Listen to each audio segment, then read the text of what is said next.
Welcome to the No Guilt Fangirls podcast, where liking what you like is never a bad thing. Here's your host and head fangirl in charge, Patty Holiday. Hey y'all, welcome to the No Guilt Fangirls podcast. I'm your host and head fangirl in charge, Patty Holiday. And we're going to talk a little Downton Abbey today. I have Tania back with us. And if you guys remember Tania, she expressed her feelings about the way Veronica Mars ended up. Also known as second fangirl in command. Yes, all right, I'll give you that. Because, I mean, who was a fan of Downton Abbey first? We're going to get there. I was going to confess to that. Calm down. All right, so Tania, tell us where you're from and a little bit about yourself so people know where to find you if they want to talk to you after this. They won't. I am Tania Lamb from LolaLambChops.com, and you can find me on all social media handles at Lola Lamb Chops. All right.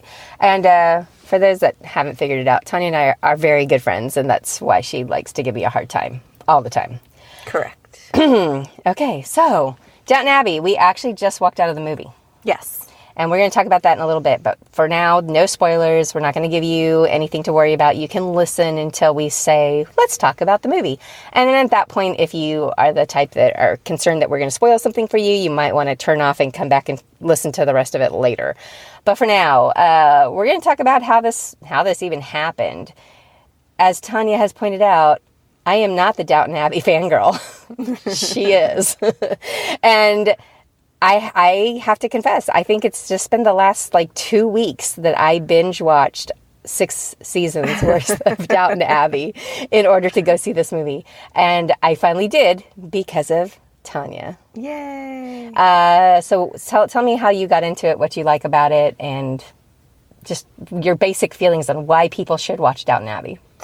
I got into it early on when it came out. I don't think, it was right from the get-go, but once I started hearing people say, oh, we really love Downton Abbey, that's when I started watching it. So as the seasons went on, it came on, PBS Masterpiece or something. So it would come out in England first, and then it would come to America.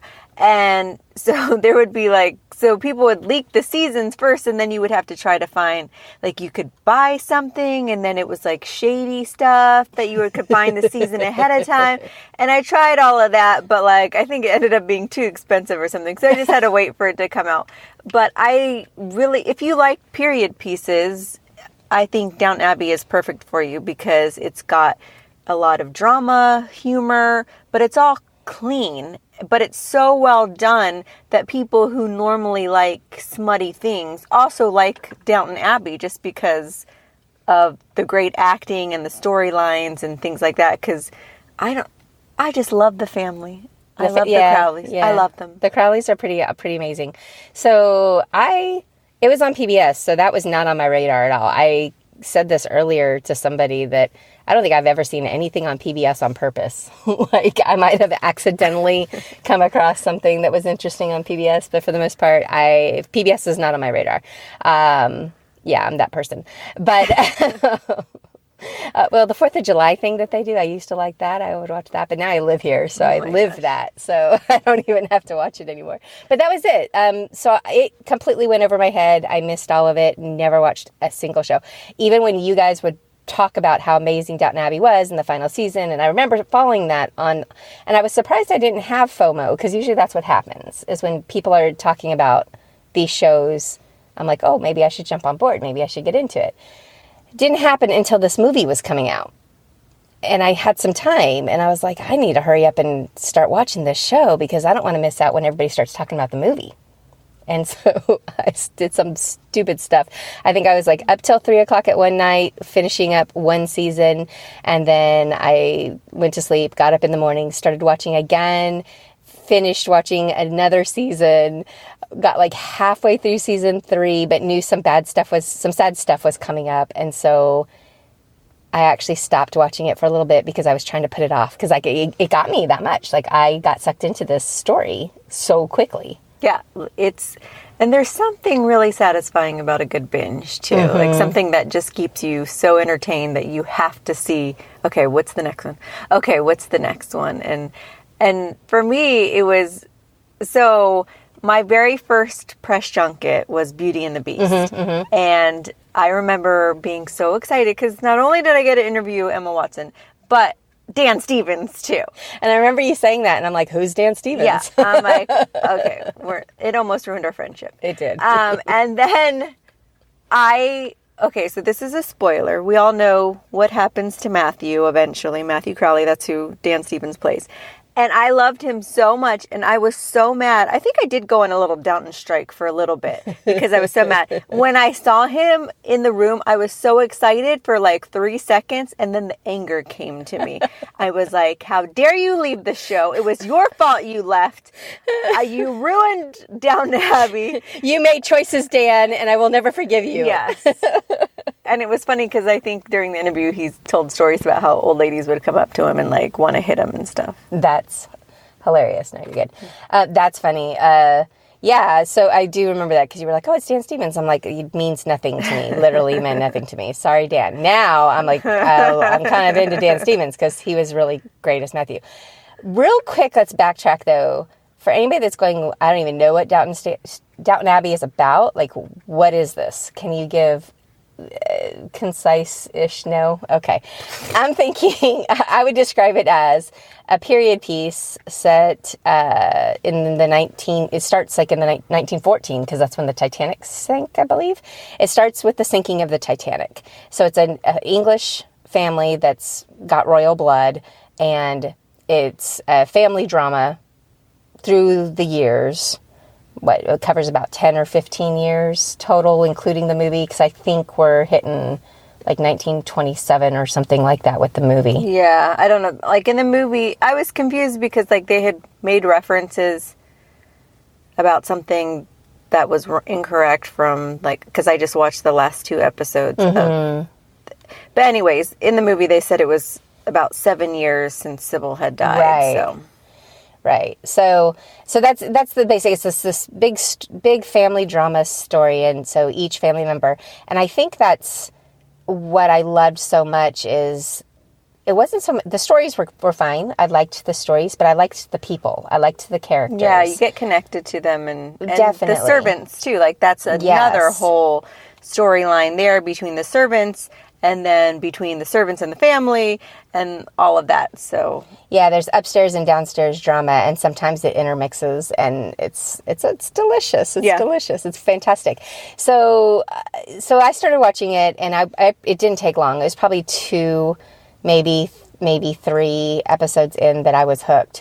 And what cracked me up was my daughter, who's 8, was like, "Can I watch this?" And I was like, "I don't know. We'll start and we'll see what happens." And there were some episodes that I would say are not so kid-friendly. Right. There's definitely some things that we shooed her out of the room and told her no, she couldn't see. But I think the overall heart of the story, for the most part, is family drama. And I mean, I would not recommend it for an 8-year-old. No. Most 8-year-olds I would say no to. Is it something I would watch with my teen daughter? Yeah. Sure, absolutely. Yeah. And my husband got into it too. Does your husband watch it? Yeah, he watched all the episodes. Yeah, which that surprised me. I didn't think Rob would be interested in this, but he's totally down for it. When he found out I was going to the movie, he was like, "Oh, I thought we were watching this so we could go see it together." Tell him he can go with Ryan. I was like, that sounds like a plan. Yeah. So anywho, characters in this movie, I don't think there's any character that stands out more than Maggie Smith. I mean, anything with Maggie Smith, why wouldn't you watch it? Like, correct. There's nothing that she is bad in. Like, correct. Dame Maggie Smith is in this, and she plays the Dowager Countess of Grantham, and she's hilarious and amazing. Has so many zingers that I was writing them down too. And there's so many. I mean, there was a time when both of us just started snorting, like we did. Legit like that. We did legit snorting. And she's fantastic. And it's just the delivery, the timing, like everything. It's her just facial expression, everything, it's just deadpan, everything. Yeah, we loved her. We loved her. So, all right, quick movie review.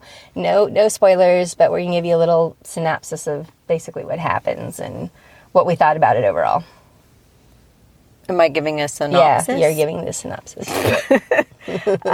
Okay, so basically the family returns. It's, 7 years after Sybil died, which, from the last episode, I don't know how many years that was. I don't remember. There had been some years since Sybil died. The girl was at least 3, right? So we'll say 3 to 4 years, but I just made that up. And the king and queen are coming for a visit. So, of course, it's a great honor. Of course, all the servants are in a frenzy. The house is in a frenzy. And then there's just little side twists and turns and drama.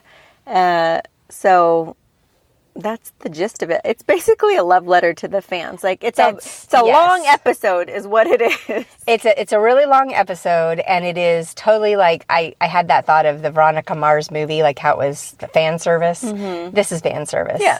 It was a lot of fun small stories that I had to stop myself from thinking too much and going, but that wouldn't happen, or they need to discuss that more, or why didn't it was wrapped up too quickly, because I had to remember like why they were doing this movie in the first place. And there was no reason to do this movie except that people like us wanted to see it. Yeah. Yeah. It's about 2 hours long. And I was entertained. There are times when, sure, it's a little slow. It's a lot of banter, but that's what I like about that's what I like about the show. So it's still well written. Wouldn't you say that it's very true to the show? Yeah. Like if you liked the show, yes, then I can't see why you would not like this absolutely. movie. Okay. All right. And from a mom perspective, language such like that, I know you like to do your reviews that way. How family friendly is the movie? I would probably say same as the show. Like they said bloody, which is a bad word in England. In England, yeah. And then I like the reaction. There are ladies present.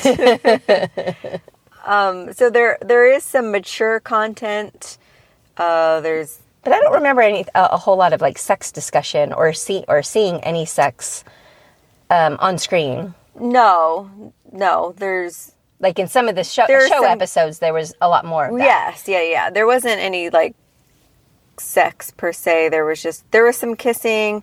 There are men that kiss. There's also a scene, it's not a gay bar. It's like gay nightclub? Underground nightclub? Underground nightclub, I don't know, yeah. But then, they use words like dirty pervert and things like that. So that could be harmful for children absolutely, to hear that. So keep that. That was probably the most harsh thing.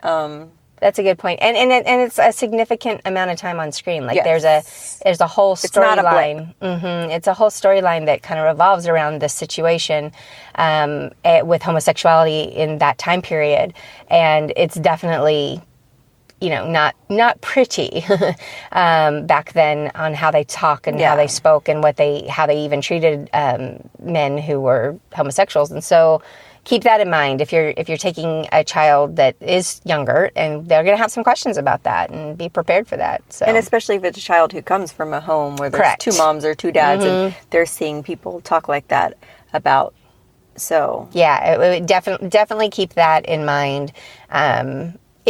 If you're thinking about it, what is this rated? Is it PG or PG-13? I don't even know, but I can't see why it would be PG-13. Yeah, it feels like it's PG.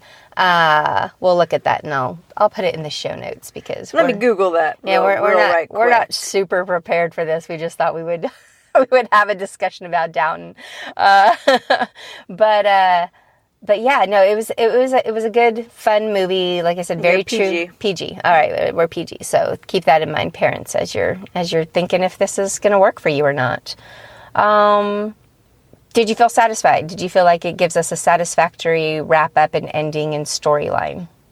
I do. I got some closure on some things, so I was happy with it. I was too. Who rated this a 7.6? Jerks. Get off your phone, Tania. She's going to have to go back and start yelling at people online. Yeah. All right. So, favorite moment not from the movie, because we don't want to spoil anything from the movie, but favorite moment from all of the episodes that comes to mind when you think of Downton Abbey? I don't know.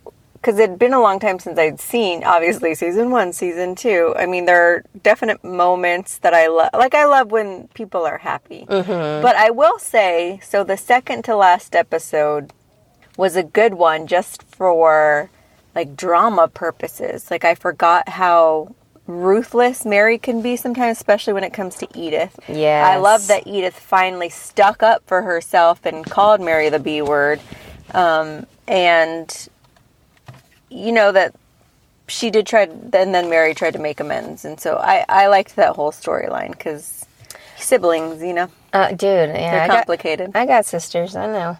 Yeah, no, I agree. I thought they had a really interesting journey throughout the whole period as well. The other journey that I was surprised at how much I was happy with in the end was Thomas's journey. Yes. He started out completely, like the worst, like get off my screen. And at the end we were rooting for him, and we were, and he found his place, and it was good. And I liked that. So I liked that. But, I think the moment that stuck with me the most, this is semi-spoiler if you have not done the series, but we mentioned it earlier, is when Sybil dies. Sybil dies right after giving birth to her child. And I knew it was coming because if you know anything about me, I read spoilers. I love spoilers. I like to know what's coming. I like to be prepared for it. And so I knew it was happening, but it still didn't prepare me for how tragic it was. And the acting and this just everybody in that room and everybody after she passed away, how they all responded to, like, the best of them is gone, because she really was just the spark of the family, this little firecracker of the family. And that was the one that I was like, okay, well, I need some time here. I need some time here to kind of, you know, deal with that. And then when Matthew died, I was like, okay, Matthew's dead next.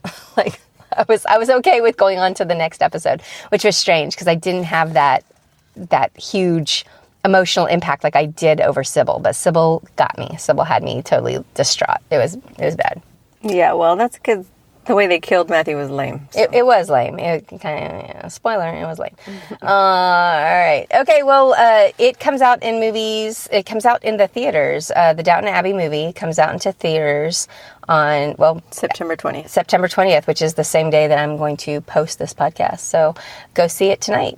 And let us know what you thought. You can find Tanya online at Lola Lamb Chops. And you can find me at No Guilt Life. And let us know what you think about Downton. What other... I'm actually kind of curious, what other period piece type stuff, what other PBS shows should I be watching?